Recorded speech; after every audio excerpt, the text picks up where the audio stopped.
Ibu bapak, saudara-saudara, orang muda, remaja, dan anak-anak yang terkasih, Shalom, damai sejahtera Tuhan menyertai kita semua.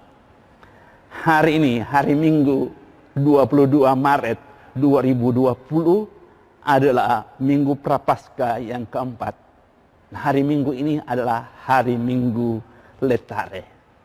Bersukacitalah. Kita akan merenungkan bersama-sama Injil Yohanes bab 9 ayat 1, ayat 6 sampai 9, ayat 13 sampai 17, dan ayat 34 sampai 38. Mari kita membuka renungan ini dengan tanda salib. Dalam nama Bapa dan Putra dan Roh Kudus. Amin. Ibu bapak, saudari-saudara, orang muda, remaja, dan anak-anak yang terkasih, mari kita siapkan pikiran hati kita untuk mendengarkan dan merenungkan firman Tuhan. Sekali peristiwa ketika Yesus sedang berjalan lewat, ia melihat seorang yang buta sejak lahir. Maka ia meludah ke tanah, mengaduk ludahnya itu dengan tanah, lalu mengoleskannya pada mata orang buta tadi, dan berkata kepadanya, "Pergilah, basuhlah dirimu di kolam Siloam." Siloam artinya yang diutus. Maka pergilah orang itu, ia membasuh dirinya, lalu kembali dengan matanya yang sudah melek. Maka tetangga-tetangganya dan mereka yang dahulu mengenalnya sebagai pengemis berkata, "Bukankah dia ini yang selalu mengemis?" Ada yang berkata, "Benar, dialah ini." Ada pula yang berkata, "Bukan, tetapi ia serupa dengan dia." Orang itu sendiri berkata, "Benar, akulah dia." Lalu mereka membawa orang yang tadinya buta itu kepada orang-orang Farisi. Adapun hari waktu Yesus mengaduk tanah dan memelekkan mata orang itu adalah hari Sabat. Karena itu orang-orang Farisi pun bertanya kepadanya bagaimana matanya menjadi melek. Jawabnya, "Ia mengoleskan adukan tanah pada mataku, lalu aku membasuh diriku, dan sekarang aku dapat melihat." Maka kata sebagian orang-orang Farisi itu, "Orang ini tidak datang dari Allah, sebab ia tidak memelihara hari Sabat."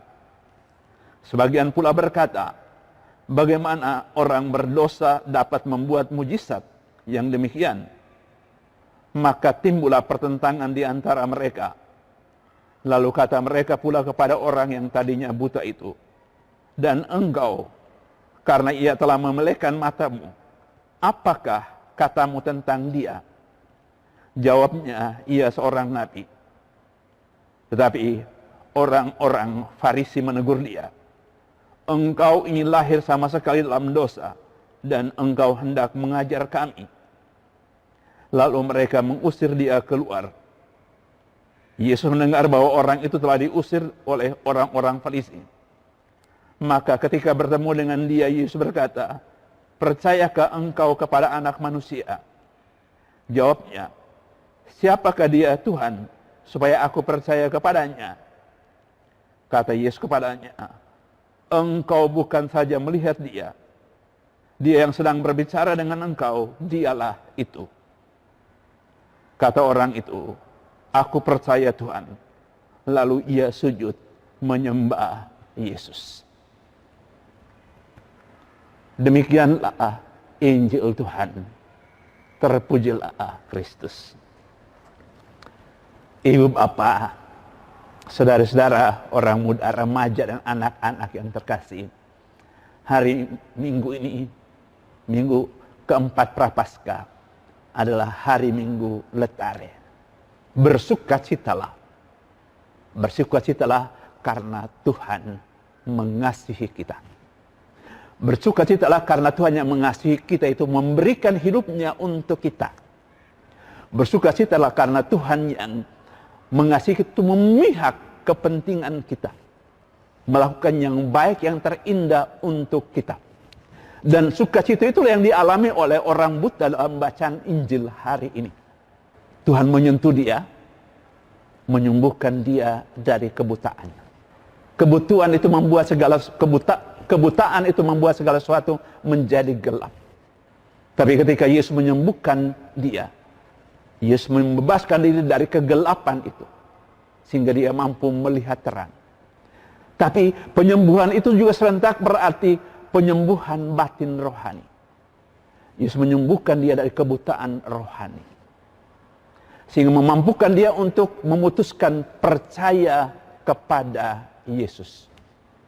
Para orang Farisi tetap tinggal dalam kebutaan itu, sehingga hanya mau melihat yang buruk-buruk saja, yang tidak baik saja, menghina orang lain, mempersalahkan orang lain. Itu adalah contoh-contoh dari kebutaan rohani. Dan kalau itulah yang terjadi dalam kehidupan kita, kecenderungan untuk berbicara buruk tentang orang lain, menghina orang lain, menjelek-jelekan orang lain, hanya melihat hal-hal yang tidak baik yang ada pada orang lain, kita sedang buta secara rohani. Maka pentinglah kita datang kepada Yesus untuk membiarkan dia menyembuhkan kita, supaya ada sukacita, ada kegembiraan dalam hidup kita. Sukacita dan kegembiraan karena mengalami dikasih oleh Tuhan, yang memampukan kita untuk belajar melihat hal yang indah, yang baik pada diri orang lain, memuliakan Tuhan karena itu, dan bersama-sama dengan orang lain menemukan sukacita yang sesungguhnya, sukacita karena percaya kepada Yesus. Tuhan memberkati kita semua dalam nama Bapa dan Putra dan Roh Kudus. Amin.